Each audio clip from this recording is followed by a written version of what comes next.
we go, episode 225, Downward Facing Spiritual Spiral podcast. I may have to wish you Happy New Year. I think it's been since 2022 since I recorded a podcast. So welcome to the show. Happy New Year. And wow, so much has gone on the last month. I'm going to try and convert these episodes into small little bites. I'm going to try and record just some pretty quick episodes, although this one I may run on a little bit just because creativity is such a passion of mine.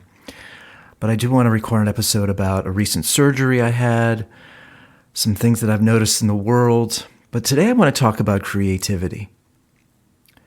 And today's episode is dedicated to a friend of mine who was on my podcast about 2.5 years ago. Her name's Jen. She's recently left us here on planet Earth.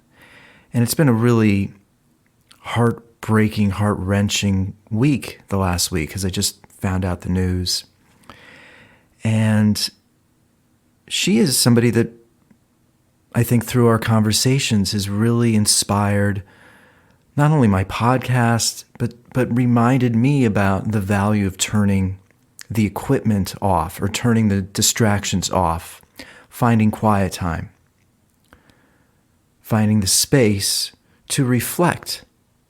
And from that space and time, living in reflection, creativity evolves and grows.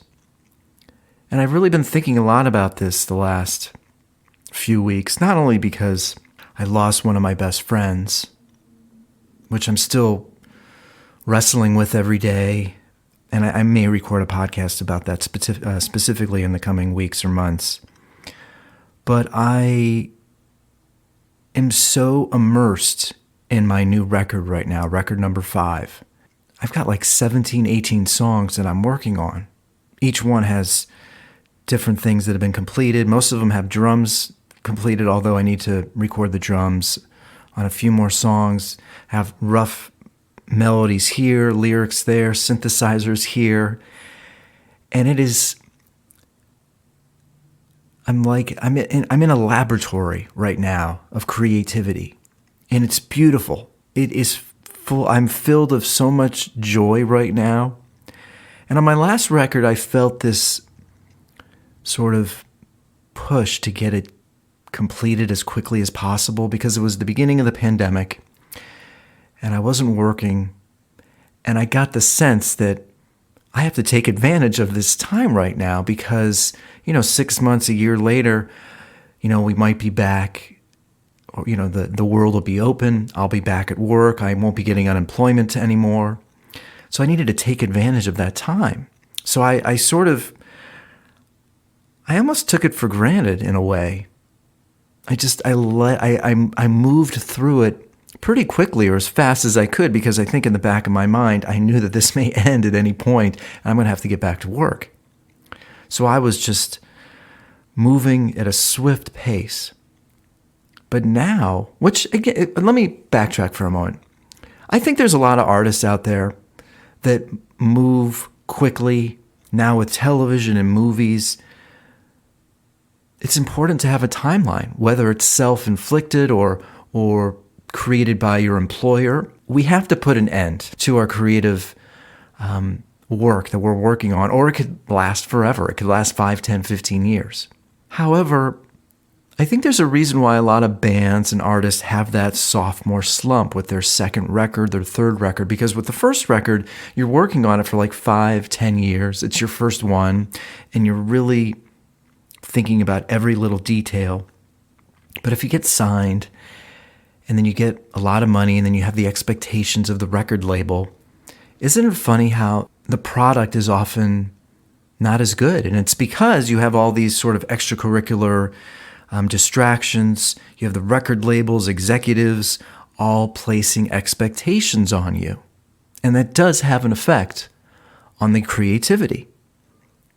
And I think that's sort of the world that we live in now, where the world sort of expects you to create at this fast pace, frenetic pace, as I just said. And I think it's because now it's not because record labels want you to create and give them a product. I think now it's because there's so many people creating, there's so many distractions, there's so much content that if you aren't creating and putting something out every month, every 2 months, you're going to be forgotten. Todd Field, who's an amazing director who made In the Bedroom, Little Children, he just put out a new movie called Tar. Honestly, I didn't love it. It was way too long. Cate Blanchett is fantastic, but it felt like the movie needed a major editing job. But he's on a podcast with Marc Maron last week, and you really understand how long it takes to make something, how so many different layers are involved, different people are involved, and even the record that I'm working on a couple melodies right now, and it's taking me days to figure it out. And it's just like one synth melody in one song. And I think I'm also bringing this up because I was just on a podcast. It's called the On Stage Podcast. It should release in a couple weeks. And the host, he's a very nice man, but he's asking me about creativity. And he's saying something like, well, I don't understand. Why isn't Billy Joel just putting out more records? And why aren't these albums coming out more often? I don't think there's a clear understanding about why it takes so long to make art. It takes time. It's not like, although creativity can be as simple as fixing your car engine on your own, there's some types of art that we make, whether it's a piece of art, a painting, a song, an album, it can take years. I can't, so he's asking me, the host, why does it take so long? And I'm trying to give him these examples. But every artist, every band is different. There are some artists like Ryan Adams who's putting out a record every 3-5 months. And then there's some artists like Todd Field who's putting out a new movie or film every 15 years. We need to relax as creators and not put so much pressure on ourselves, because society is putting an immense amount of pressure on us to create as quickly as possible. But if we work that way, it's potentially possible that your creativity won't be as good. You won't be in a natural unfolding of creativity if you're just forcing the issue. And again, I realize that sometimes it's good to add a timeline or add a cutoff period to your process, but you got to be careful there. You got to sort of analyze and understand each project on its own. For me, this record right now, I'm just letting it unfold. And if it takes me 2-3 years, that's how long it's going to take.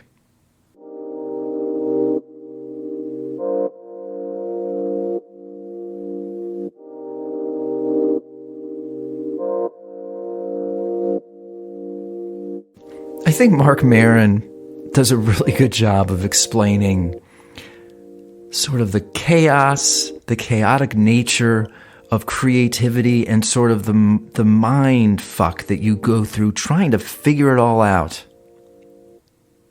I'm sitting here trying to explain, where my inspiration comes from and my process. And the reality is that with this record I'm working on, it started about 6 months ago. And before that, I had some ideas I was working on, but nothing was really killing me. And I was sort of forcing the issue a bit, because when you're done with a record, you sort of feel a little depression, because it's sort of like, now what? Now what do I do? You get so much joy hearing these sounds in your head, bringing them to life, and then you're done. It's like you've been working on this thing for a year or two, and then it's all over. So it's like, now what? And so I wanted to create music quickly. I just was back in the studio making sounds, and I liked a few things, but nothing was really blowing me away. And so I'm on a plane ride to Kauai to celebrate my birthday in May, and Ryan Adams happens to put out a new album that very day. So I put it on my iPad, and I'm listening to it, The whole ride there, 6 hours. And it's incredible. It's just the acoustic guitars, the electric guitars, the songs, the lyrics. I'm blown away. I mean, I literally listened to it 6 hours there, 6 hours back. And it's so inspirational that I go out the next day and I buy a new acoustic guitar, and I literally couldn't stop playing the thing for like 2 months. And I'm writing new music and I'm writing these songs, and I'm feeling like that guitar is a vessel. And I just was in this mesmerized state where I just could not stop writing. And in fact, I'm still in that state. I just wrote a new song about a week ago. So I've got like 18 songs right now that I'm working on. It came out of nowhere. I had no idea that Ryan Adams record was going to inspire me to go out and buy an acoustic guitar. I hadn't played the acoustic guitar for like 5 years. And that's sort of what's so mysterious about creativity. It takes its time. It deals with everybody differently. Let me play you this clip of Marc Maron. It's the episode with Ben Foster, but in the intro, Marc is talking about his process a bit. Did you have that moment where it's like, all right, well, there's some things I want to change about me for the new year, or whenever you choose to do that, say that thing to you. Obviously, you're usually talking about things you think are negative, but there are some things that in terms of work or creativity, where you're sort of like, well, I'm going to do it this year. I'm going to do it. I'm going to write the screenplay. I'm going to make the music. I'm going to write down these goals and I'm going to achieve them. This is how I'm going to do it. And then as a few days go by, maybe a week or so, you're like, wow, I'm not really doing anything any differently. But I think that's always been the way I work. If there's something in my mind that I really want to get done, a goal, it's usually weird and impulsive and a little bit small, like whether it's to learn a song or to fix a joke or to kind of manifest some sort of acting role, hopefully, or if it's a passion-based kind of creative endeavor, I'll put it in my head, but I don't change anything. And if it's real, and if it's something that, is in my heart, eventually it kind of happens without it being a stressful thing, without me doing a diary about it or putting it on my vision board or whatever. It usually just, if it's in the subtext of my brain as something I want to manifest or I want to do, it usually comes to pass. It may not be as satisfying as I would have wanted it to be, or as sort of life-changing, but it'll usually happen. We're all in that bizarre process of trying to communicate, trying to create something new. We're all creative. We're all artists. And I really feel people don't understand how challenging it is to make something not only high quality, but just going through that painstaking process of getting whatever's inside your head out. And the podcast to me is easy. This is as easy as it comes. This is the easiest form of creativity. Because, writing a short story, writing a poem, writing a book, making a song, I mean, maybe those are easy for you. I find those all so challenging. Actually, I'll give you something that's easier than the podcast. Creating something for social media. That's why so many people are doing it. It's quick. It's easy. Instagram gives you all the tools to help make something look cool. But everything else is so damn hard. And I think we all have it in us. But the world sort of has these expectations, or it feels like everybody's doing it, and everybody's doing it so fast, and the world wants that art really fast. That's another reason why it's so important to take a break from the minutia, the onslaught of information, of tech, because it warps your mind. It warps your perception on everything. Let me read. I just got this new book from Rick Rubin. I'll let you go after this. It's called The Creative Act, A Way of Being. Jen would have absolutely loved this book. I can just tell. First chapter, everyone is a creator. Those who do not engage in the traditional arts might be wary of calling themselves artists. They might perceive creativity as something extraordinary or beyond their capabilities. Fortunately, this is not the case. Creativity is not a rare ability. It is not difficult to access. Creativity is a fundamental aspect of being human. It's our birthright. Creativity doesn't exclusively relate to making art. We all engage in this act on a daily basis. To create is to bring something into existence that wasn't there before. It could be a conversation, the solution to a problem, a note to a friend. What you make doesn't have to be witnessed, recorded, sold, or encased in glass for it to be a work of art. Through the ordinary state of being, we're already creators in the most profound way, creating our experience of reality and composing the world we perceive. Beautiful words, Rick Rubin. I've just started this. I can't wait to get into it further. He's an amazing music producer, working with so many incredible artists, Beastie Boys, the band Ours, Jay-Z, just a few. There's, probably hundreds. Tom Petty, he produced one of my favorite records from Tom Petty, Wildflowers. So I just want you to sort of think about creativity.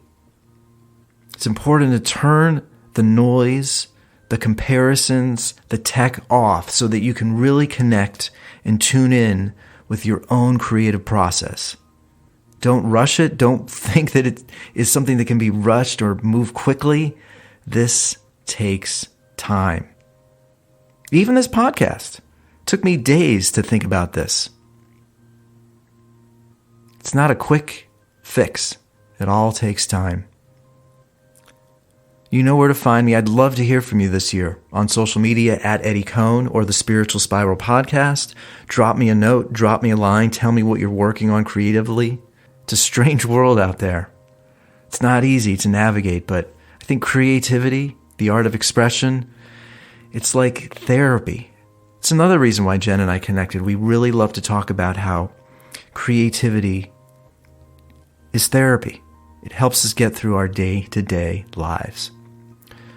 All my music on Spotify, new book on Amazon, Eddie Cohn.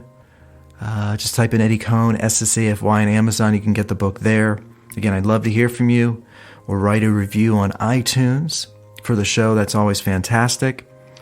Downward Facing Spiritual Spiral. As always, thanks so much for listening and being a part of the Downward Facing Spiritual Spiral podcast.